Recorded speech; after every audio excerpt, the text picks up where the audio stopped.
Ya, guys, kita sekarang berada di puncak Gunung Singgahmata.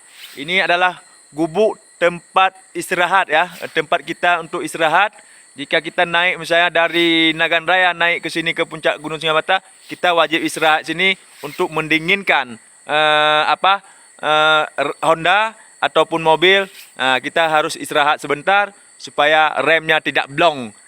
Begitulah kira-kira, guys. Inilah namanya puncak Gunung Singgahmata.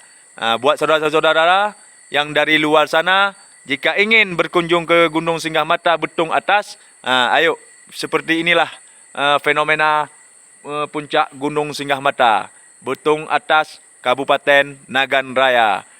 Ini saya Manca 88. Saya barusan dari Takengon menuju Nagan Raya, sekarang berada di puncak Gunung Singgahmata Pas. Inilah gubuk tempat kita istirahat untuk sebentar. Kita dinginkan dulu Honda supaya remnya tidak blong, saudara-saudaraku. Oke. Assalamualaikum warahmatullahi wabarakatuh.